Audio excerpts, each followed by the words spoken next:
Cette aventure a commencé avec la sollicitation de Fabien Lati, qui est le chef de projet sur l'exposition Momies, qui a lui, bien en amont, commencé la réflexion sur la thématique, qu'est-ce qu'on pourrait raconter autour de ce sujet qui touche à des choses assez sensibles comme la mort, la relation des vivants avec leur mort. Il était clair que ce serait un sujet assez délicat à traiter et nous avons eu plusieurs échanges. Donc, notamment autour des collections que conserve le musée qui pourraient illustrer ces thématiques. La sélection des objets se fait d'abord de façon assez virtuelle, à partir de la base de données. Ensuite vient la phase plus intéressante de la rencontre directe avec ces spécimens, avec ces objets.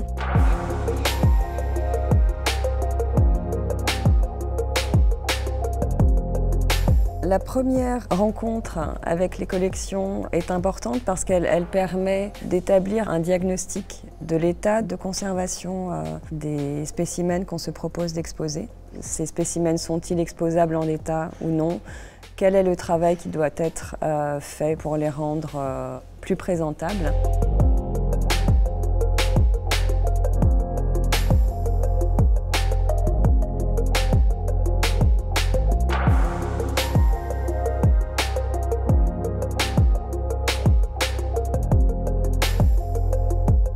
Au terme du processus de sélection, nous avons retenu 4 momies pour cette exposition. L'une d'elles avait déjà été restaurée en 2015. Restait à restaurer 3 momies, 2 momies égyptiennes, une momie andine. La tête au fond, ça te va? Ouais, on va la mettre comme ça.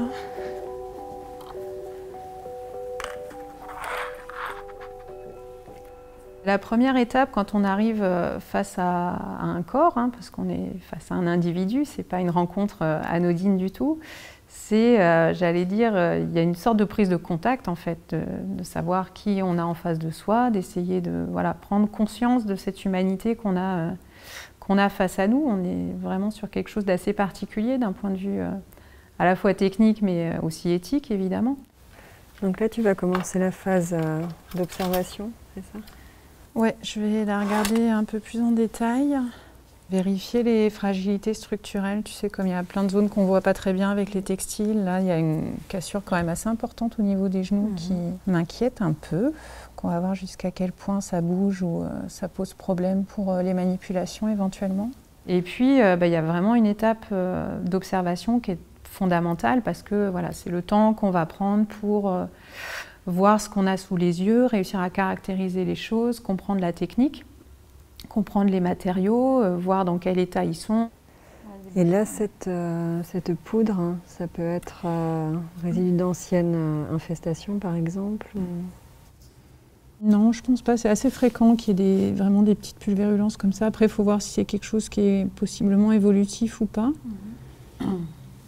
Voir voilà, comment ça se passe après des poussiérages, s'il y a encore des pertes de matière ou si c'est juste des choses un peu anciennes. La première chose qui saute aux yeux, c'est que ces traits physiques sont parfaitement bien préservés. La chevelure est vraiment très belle avec des boucles encore bien formées, bien en place. Un état de la peau assez peu accidenté parce qu'on n'a pas de lacunes, très peu de fentes. On a vraiment un aspect physique en bon état.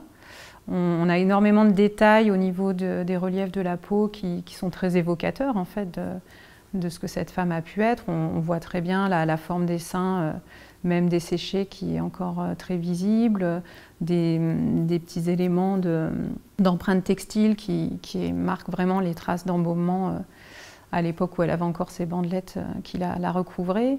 Et puis cet aspect noir très lisse de la peau qui traduit effectivement une très belle technique de momification puisque la peau est parfaitement préservée, elle n'est pas du tout pulvérulente. C'est vraiment un beau cas de préparation.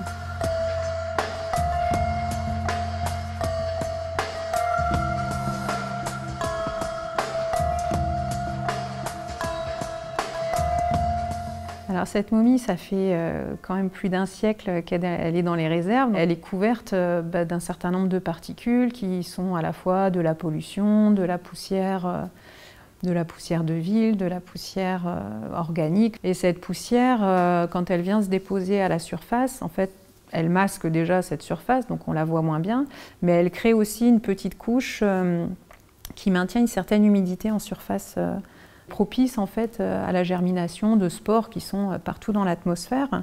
Donc ce qu'on essaye de faire par le dépoussiérage, c'est d'enlever toute cette poussière volatile qui peut à la fois être propice au développement de moisissures ou de champignons.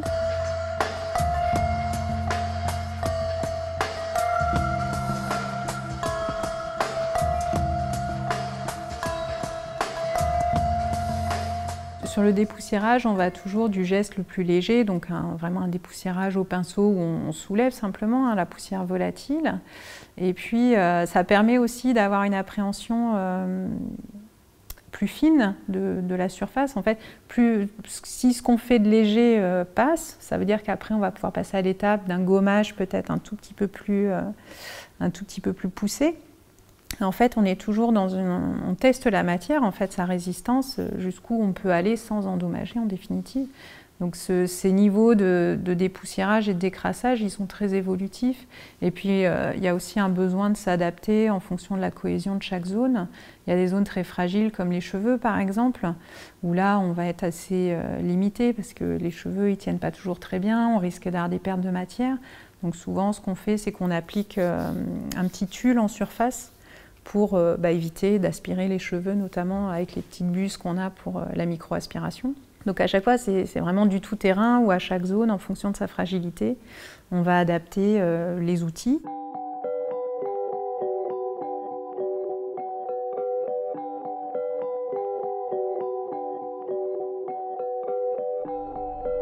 On a une grande perte d'informations du fait du déménagement de certaines archives ou du déménagement même successif des collections d'une institution à une autre. Nous avons la plupart du temps le nom du donateur, l'année où cette momie est arrivée, mais quasiment aucune information sur le contexte de trouvailles, qui l'a fouillée, comment elles ont voyagé, comment est-ce qu'elles sont arrivées. Donc c'est un travail de dépouillement, document à document, qui est très long, très fastidieux, et qui souvent ne concorde pas avec le temps court de la préparation d'une exposition. Cela peut durer plusieurs années jusqu'à ce qu'on ait trouvé tous les documents qu'on cherche, si on les trouve. La présentation au public et la restitution des recherches, de l'enquête scientifique autour de ces collections de restes humains est pour moi le sens premier de leur présence dans des institutions culturelles. Sans cet usage d'échange, de transmission, leur présence chez nous serait totalement inconvenante. Alors elle, pour le coup, je pense qu'une fois qu'elle est sortie de sa boîte, on la remettra peut-être pas dedans. Ça c'est quoi? C'est la copie de l'affiche du cartel, c'est ça. Momie d'enfant, sexe féminin, retirée d'une grotte de la Nouvelle-Grenade, Amérique méridionale. Alors, cette petite momie colombienne, elle est assez particulière, parce que déjà c'est une momie d'enfant. Et on a tous notre résonance par rapport à ces individus, mais c'est une momie d'enfant et c'est un enfant qui n'est pas protégé par du textile ou des bandelettes ou autre. Donc c'est un contact qui est un petit peu particulier, je pense, qui ne met pas forcément à l'aise, hein, il faut le dire. C'est pas toujours évident d'aborder des corps comme ça qui sont exposés, parce que là c'est un corps d'enfant qui est nu, hein, concrètement. Et Et d'autant plus que c'est un enfant qui présente une pathologie au niveau du crâne, puisqu'il y a vraiment une hypertrophie des plaques osseuses au niveau du crâne. Et voilà, on sent que c'est un enfant qui, du fait de cette pathologie, n'était pas destiné à vivre de toute façon très vieux. Donc pour la petite momie colombienne, voilà, on a des traces d'insectes dans les cheveux et évidemment on pense tout de suite à la présence de poux, hein, qui est quand même le parasite par excellence de la chevelure. Donc l'idée, c'est qu'avec le microscope numérique, on a une vision beaucoup plus fine de ces petites larves. Et voilà, ça nous permet au final de faire une vraie identification. Et là, on n'est pas sur du poux du tout. Ce sont des mues, donc l'enveloppe en fait, de dermès, de larves de dermès. Donc le dermès, c'est un petit insecte coléoptère qui s'attaque essentiellement à des matériaux constitués de collagène, dont la peau. Voilà, les cheveux, c'est de la kératine, c'est pas exactement la même chose, mais ça peut aussi faire partie de leur menu.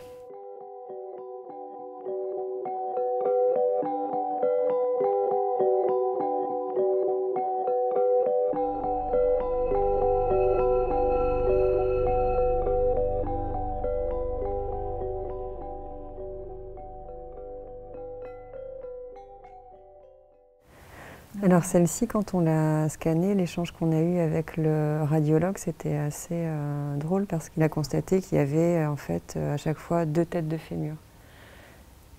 Donc elle a à l'intérieur du bassin les têtes de ces 2 fémurs et on a rajouté, en fait ces jambes ne sont pas les siennes, ce seraient des jambes d'homme. On a une première tête fémorale ici, droite, et après quand on descend... Hop, deuxième paire, ouais. Voilà. Ah oui.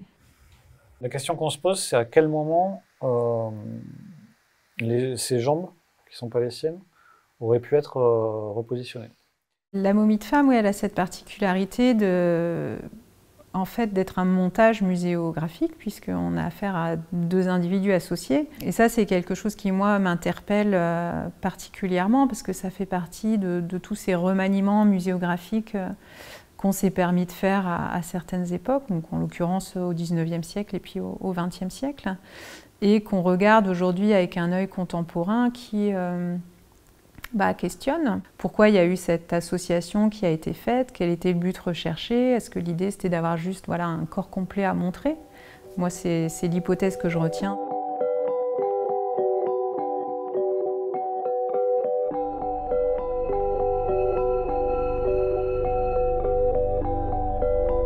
Là, on a effectivement une momie avec un individu qui est une femme, plutôt assez jeune. On a une technique de momification assez classique, avec notamment une excérébration qui a été effectuée par voie transnasale. Donc on voit bien ici sur l'image que l'ethmoïde a été cassé dans sa partie gauche. Et on peut même aller jusqu'à la narine gauche, qu'on voit ici.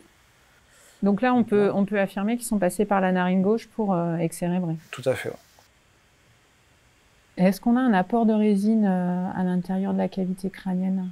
Non. La cavité crânienne est totalement vide. D'accord. Ouais, c'est impeccable. Là, on voit qu'il n'y a pas de trauma non plus au niveau cervical. Donc on a aussi là une éviscération classique par une voie, une incision gauche. Voilà. Mais après, on a 2 parties vraiment. On pourrait dire que ça va au niveau du diaphragme. On a la partie supérieure des poumons, où on a plutôt du textile. Et la partie abdominale, où on a plutôt de la résine dense. Voilà. On le voit ici. Ah oui, c'est ce qu'on voit plus grisé là. Voilà, c'est ça. La partie résineuse. Voilà. Les images du scanner nous apportent beaucoup d'informations qu'on ne peut pas voir à l'échelle macroscopique parce que ça permet de rentrer littéralement à l'intérieur de la momie, mais de manière tout à fait respectueuse parce qu'on ne touche pas le corps et du coup on peut voir toutes les couches qu'on ne peut pas voir à l'œil nu parce qu'elles sont masquées par les textiles ou parce que c'est tout simplement l'intérieur du corps qui est concerné. Et puis ça permet aussi d'avoir un certain nombre d'informations sur la technique de momification elle-même, savoir si la momie a été éviscérée, s'il y a éventuellement des paquets canopes à l'intérieur. Donc c'est ces petits paquets qui conservaient les organes desséchés et qu'on replaçait parfois à l'intérieur de la cavité abdominale. On sent par le dessous du plateau qu'on a des éléments métalliques, donc ces fils métalliques qui maintiennent les jambes au support, mais que j'arrive pas à... Enfin, que je localise bien par en dessous, mais je vois pas exactement où ils passent au niveau du corps et au niveau des textiles. Ouais. Et ça, c'est une information dont j'ai besoin, moi, pour pouvoir faire la dépose. Donc, il y a un élément, il y a un fil métallique qui est sur au niveau du thorax, ça, on le voit, qui lui est assez clair, voilà, puisqu'on le voit à l'extérieur passer. Okay. Par contre, là où ça se complique un petit peu, c'est qu'on a deux fils métalliques aussi qui passent au niveau, un au niveau du fémur, un au niveau des tibias. Et eux, par contre, ils sont... Alors lui, il est très inséré dans l'épaisseur, ouais. Voilà, c'est pour ça qu'on le voit pas du tout. Et donc lui, il passe sous le cartonnage qu'on voit apparemment ici. On voit la plaque de cartonnage, donc il arrive à peu près à la limite en fait. C'est ça. Et après, toutes ces agrafes qu'on voit là, c'est des résidus... Alors ça, c'est des épingles. Ouais, ça, c'est des épingles qui sont à l'intérieur des... À l'intérieur du textile. Il y en a certaines qu'on voit à l'extérieur, mais il y en a beaucoup plus que ce que moi j'ai vu juste de l'extérieur. Ah oui, c'est fou. Le scanner vient nous donner des informations sur la localisation des éléments invisibles comme les épingles, les fils métalliques éventuellement. Et puis aussi voilà, ces questions de cohésion qui vont nous permettre de voir comment on va pouvoir entreprendre les manipulations sans risquer de perdre certaines informations ou de dégrader des parties du corps.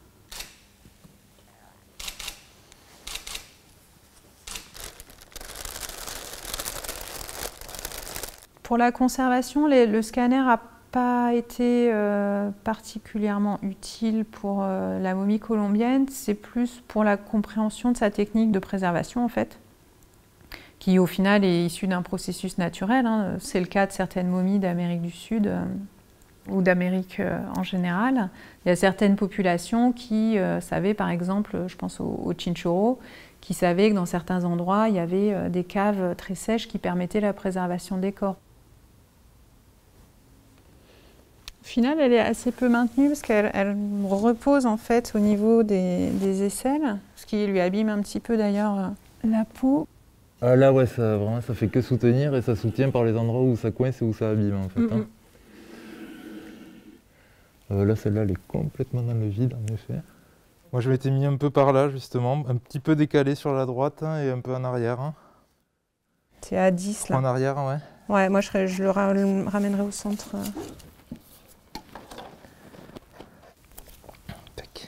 Ah oui, elle est un peu en rotation. Enfin, ton mât, oui. De toute façon, il suit la colonne. Donc il est un tout petit peu... Ouais, tout petit peu en travers. L'axe de la tête, du croisement des pieds, même là, on est bien. On est à la moitié du socle. Ouais. Après, le problème, c'est qu'elle a un bras plus ramassé d'un côté et l'autre est plus en développement. Donc, il y a un déséquilibre de toute façon. Après, est-ce que peut-être en la tournant un tout petit peu, ça fera rentrer le coude sur la partie avant, tu vois, si on la met un poil comme ça. Mais là, c'est juste la rotation au niveau du mât, normalement, ça suffit. Ok, bon, on la démonte. Après, toi, les étapes qui te restent, c'est la mise en teinte. Mise en teinte, gainage, micro-ajustement encore manière. Il y a une vraie réflexion sur cette question de la présentation. Comment on va la montrer au public? Qu'est-ce qu'on a envie de dire de cette momie? La momie colombienne, telle qu'on la voit, elle a cette caractéristique très spécifique d'être présentée en position fœtale, donc les bras repliés, les jambes repliées, ce qui est une position très classique en Amérique latine, hein, mais qu'on ne retrouve pas nécessairement ailleurs. Donc l'idée avec le socleur du muséum, c'est de refaire un socle ergonomique en fait, qui puisse vraiment épouser parfaitement la forme et lui offrir un maintien qui ne soit pas en contrainte, mais qui soit vraiment juste en support et qui permette à la fois de la positionner dans sa posture de dépôt, donc qui redonne une évocation de son dépôt funéraire, et puis ensuite, d'un point de vue pratique au sein du musée, de permettre sa manipulation dans de bonnes conditions, sans qu'elle puisse bouger non plus sur le socle. Tac. Devant. Ouais, là c'est bon. Ah, c'est bien là, super. L'objectif, c'est de présenter ces momies au public dans le cadre de l'exposition. Donc on va avoir besoin de les déplacer, donc de les emmener des réserves au musée, de leur donner un aspect visuel qui soit satisfaisant pour le public.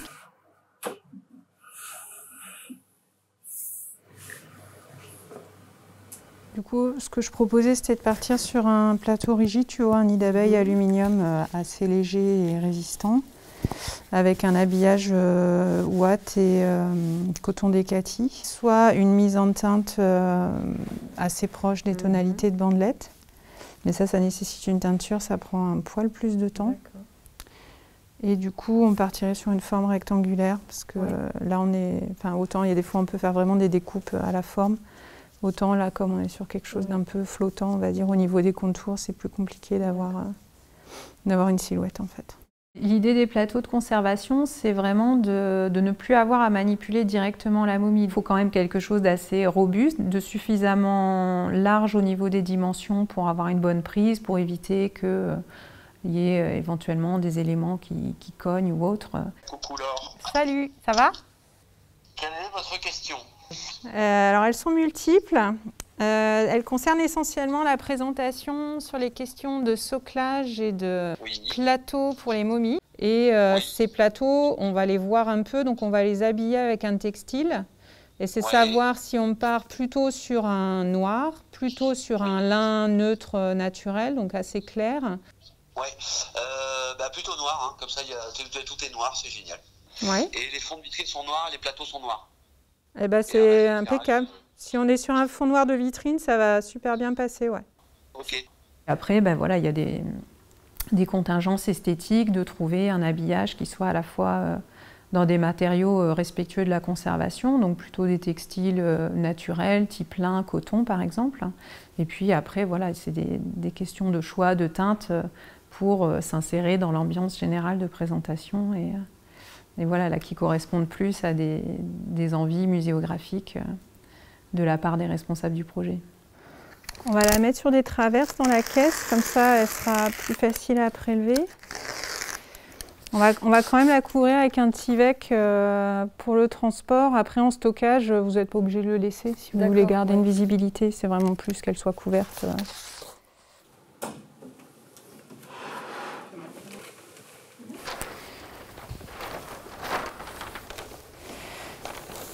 Est-ce que là, tu es bien, toi, pour la border C'est bon? Je te laisse partir devant? Oui.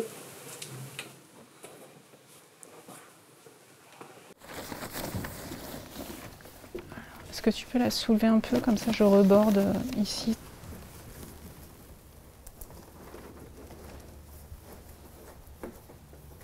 On va fermer pour voir qu'elle est dedans. Je vais caler en dur là sur l'épaule. C'est plus, tu vois, au niveau de la zone un peu fragile, que je serais tentée, parce que le haut du corps ne devrait pas bouger.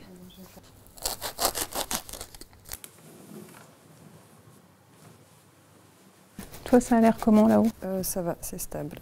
Ah bah, tu vois, il n'y a plus rien qui bouge. C'est bon? Ouais.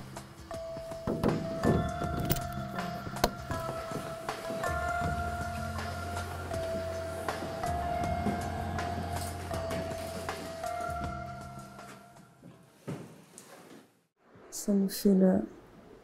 C'est bon pour moi. Voilà. Ok. Ensuite. Allez. On va le poser là. Ouais. On peut glisser les mains dessous. Ouais. Elle est assez lourde. Hein. Et on passe directement par-dessus. Oui. Je suis au-dessus. C'est bon? Vas-y.